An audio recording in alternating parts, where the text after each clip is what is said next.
మరి బ్రాహ్మణులు ఉంటారు కదా, మీరు వాళ్ళకి ఎందుకు నమస్కరిస్తారు? అందరు పూజ చేస్తారు కదా, ఎందుకు?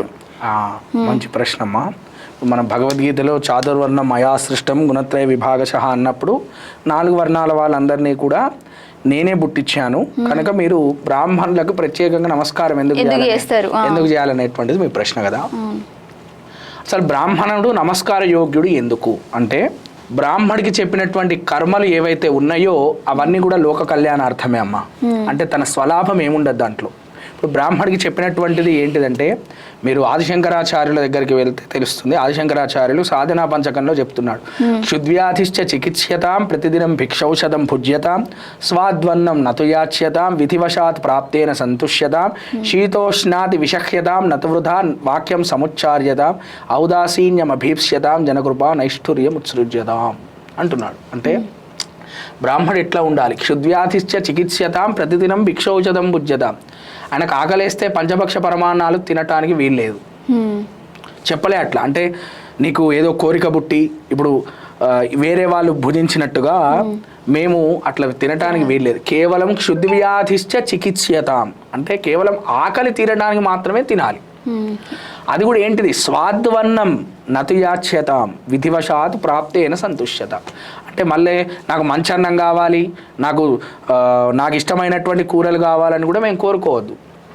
స్వాద్వన్నం నతుయాచ్యతాం విధివశాత్ ప్రాప్తేన సంతుష్యతాం అంటే మాకు ఏదైతే విధివశాత్ మాకు కర్మలో ఏది రాసిపెట్టిందో దానికి మేము సంతృప్తి పడాలి.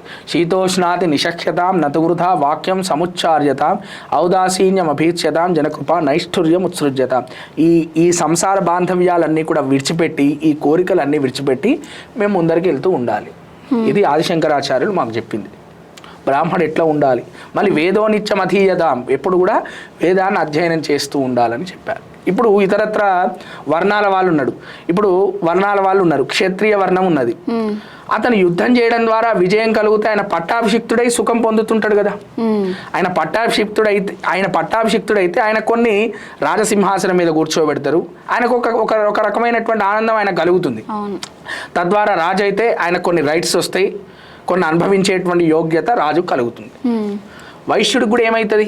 ఆయన ఈ క్రయ విక్రయాదులన్నీ జరపడం, గోరక్షణ చేయటం, ఇవన్నీ చేయడం ద్వారా డబ్బు సంపాదిస్తాడు కదా. అటు ధర్మాన్ని కాపాడడం ద్వారా ఆయన కొంత లాభం ఉన్నది. శూద్రాదులు కూడా ఇప్పుడు ఒకరు కుండ తయారు చేస్తారండి, సరే ఎవరు కొనుక్కోలేదు అనుకుందాం, కనీసం ఆయనకు లాభం ఉన్నది కదా. ఆయన కుండ తయారు చేసుకొని ఇంట్లో పెట్టి ఆయన తాగచ్చు. అట్లా బ్రాహ్మడికి లేదు. అందుకనే నమస్కార యోగ్యం. బ్రాహ్మడికి ఎట్లా అంటే ప్రతిదీ కూడా భగవంతుడికి అర్పించాలి. ఇప్పుడు ఇంత పొద్దున లేవాలి ఎవరికి చెప్పలేదండి. బ్రాహ్మీ ముహూర్తంలో లేవాలని కేవలం చెప్పింది బ్రాహ్మడికి మాత్రమే. తర్వాత సంధ్యావందనాదులు ఆచరించాలి. సంధ్యావందనంలో మేము చేసేది ఏంటిది? సూర్యుడికి అర్ఘ్యం విడిచిపెడతాం. మాకు వచ్చేది ఏం లేదు. మందేహులు అనేటువంటి రాక్షసుల ద్వారా సూర్యుడికి ఇబ్బంది ఉంది కాబట్టి సూర్యుడికి మేము అర్ఘ్య ప్రదానం విడిచిపెడదాం. మాకు స్వలాభం ఏముంది దీంట్లో? తర్వాత అగ్నికార్యం చేస్తాను రోజు కూడా. అగ్నికార్యం ఎందుకు అంటే అగ్నిని కాపాడుకోవడం కోసం రోజు 17 సమిధలో 18 సమిధలో అగ్నికార్యం చేస్తాం. అంటే అగ్ని కాపాడుకోవడం, దాంట్లో మా స్వలాభం ఏం లేదు. తర్వాత బ్రహ్మయజ్ఞము చేస్తాం. బ్రహ్మయజ్ఞం అంటే వేదాధ్యయనము, దేవ ఋషి తర్పణాదులన్నీ కూడా మేము చేస్తాం. తర్వాత దేవతార్చన చేస్తాం, అంటే దేవుణ్ణి ఆరాధించటం. ఓకే, దీని ద్వారా మాకు కలిగేటువంటివి ఏమిటి అంటే యశఃప్రాప్తి కలుగుతుంది. అంటే బ్రహ్మవర్చస్సు వస్తుంది. ఆ బ్రహ్మవర్చస్సు మళ్ళీ దేనికి వాడాలి? మళ్ళీ మేము చివరిలో ఏమనాలి? ఇవన్నీ వచ్చినా కూడా లోకా సమస్త సుఖినో భవంతు, ఇంతేనా మేము అనాల్సింది? మాకు వేరే ఆప్షన్ లేదు. ఇప్పుడు నేను తపస్సు నా గురించి నేను జపం చేసుకోవద్దు. నాకు ఇవాళ ఒక 100 కోట్లు వచ్చి నాకు పడాలని నేను జపం చేసుకోవడానికి వీల్లేదు. ఏదైనా కూడా లోకం కోసమే, ఏదైనా కూడా ధర్మం కోసమే. ఏదైనా ఈ కింద ఇతరత్ర వర్ణాలు ఎవరైతే ఉన్నారో, 3 వర్ణాల వాళ్ళు బ్రాహ్మడు తర్వాత ఉన్నారో వాళ్ళ యొక్క సుఖము, వాళ్ళ యొక్క శ్రేయస్సే బ్రాహ్మడికి ఉండాలి. ఏమైనా కూడా ఇతను సొంతంగా ఏది కూడా ఆర్జించటానికి వీల్లేదు. అందుకని బ్రాహ్మడు యోగ్యుడు, నమస్కార యోగ్యుడు. మరి ఏం కోరట్లే కదా.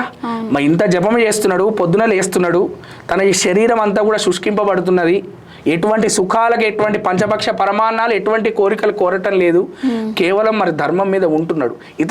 ఇతరత్ర వర్ణాలు కూడా ధర్మం మీదనే ఉన్నారు, కానీ వాళ్ళకి కొంత సుఖం కలుగుతుంది కదా. కానీ బ్రాహ్మడికి ఏం కలగట్లా. బ్రాహ్మడు కేవలం ఆ కలగకున్నా కూడా బ్రాహ్మడు ఆచరిస్తున్నాడు కనుక ఈ బ్రాహ్మణులు నమస్కార యోగ్యులు. ఓకేనా, అందుకు బ్రాహ్మణుడికి నమస్కారం పెట్టాలి. లేకపోతే ఎందుకు, ఇట్లా లేనప్పుడు అవసరం లేదు కదా. కాబట్టి అందుకు బ్రాహ్మణుడికి నమస్కారం చేయాలి.